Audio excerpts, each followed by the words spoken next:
Om Swastiastu. Perkenalkan, nama saya Nika Degita Sinta Dewi. Saya nomor absen 26 dari kelas 11 IPA 2. Di sini saya akan menjelaskan tentang teropong bintang. Nah, sebelum saya menjelaskan tentang teropong bintang, saya ingin menjelaskan arti dari teropong. Teropong artinya alat yang digunakan untuk melihat objek yang letaknya jauh sehingga akan terlihat dekat jika menggunakannya. Sesuai dengan namanya, fungsi teropong bintang ini digunakan untuk kepentingan astronomi. Teropong bintang juga dikenal dengan nama teleskop. Ciri-ciri dari teropong bintang yaitu, yang pertama, teropong bintang menggunakan dua lensa positif atau lensa cembung, berupa lensa objektif dan okuler yang terletak berlawanan pada ujung-ujung tabung yang panjang. Yang kedua, teropong bintang dikenal juga dengan teropong bias atau refraktor, yang mana jenis ini memanfaatkan sistem pembiasan cahaya menggunakan lensa objektif. Yang ketiga, jarak fokus lensa objektifnya memiliki ukuran yang lebih besar daripada jarak fokus lensa okuler, sehingga bayangan yang diperoleh akan terlihat jelas dan besar. Yang keempat, dalam dunia astronomi dikenal juga dengan teropong pantul yang umumnya berukuran sangat besar dan menggunakan cermin cekung sebagai lensa objektifnya.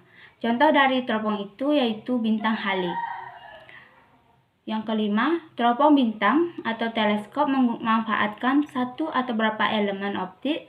Pada teropong bias menggunakan lebih dari satu lensa cembung untuk membiaskan cahaya, dan pada teropong pantul menggunakan kombinasi cermin, cekung, dan datar untuk mengumpulkan cahaya dan dipantulkan ke titik fokus lalu ke lensa okuler.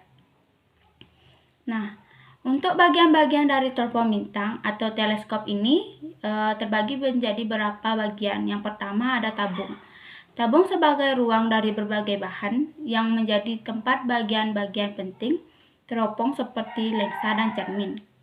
Yang kedua, fokuser atau lensa pembidik.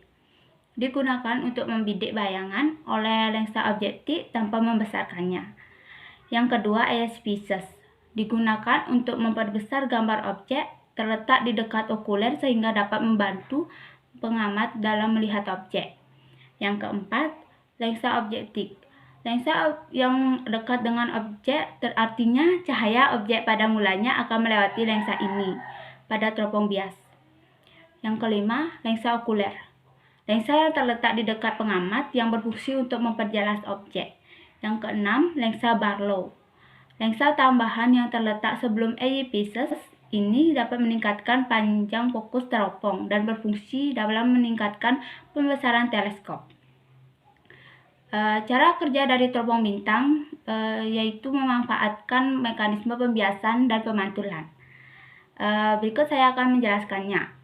Yang pertama ada teropong bias atau refraktor. Cahaya yang masuk melalui lensa akan dibiaskan oleh lensa. Cahaya dari suatu objek datang sejajar menuju dan melewati lensa objektif. Bayangan yang dibentuk lensa objektifnya jatuh dan berada pada titik fokusnya, atau berada di dekat titik fokus yang terjadi jika benda yang diamati berada di lokasi yang tak terhingga. Bayangan tersebut bersifat nyata, terbalik, dan diperkecil terhadap benda yang diamati. Bayangan tersebut kecil dari benda aslinya, namun itu membentuk sudut yang lebih besar dan dekat dengan lensa okuler yang mana okuler berfungsi sebagai pembesar. Yang kedua ada teropong pantul atau refraktor. Cahaya dari objek dikumpulkan oleh sebuah cermin melengkung yang besar kemudian dipantulkan oleh satu atau lebih cermin yang berukuran lebih kecil. Artinya, tidak terjadi aberasi kromatik karena cahaya tidak melewati seperti pada teleskop teropong bias. Fungsi dari teropong bintang yang pertama, teropong bintang berfungsi untuk menangkap cahaya. Yang kedua, teropong bintang berfungsi penting dalam bidang astronomi. Yang ketiga, melihat kejadian menakjubkan di luar angkasa. Dan yang keempat, mengenal benda luar angkasa. Nah, sekian dari penjelasan yang bisa saya sampaikan tentang teropong bintang. Jika ada salah kata, saya mohon maaf. Saya tutup dengan Param Santi. Om Santi Santi Santi Om.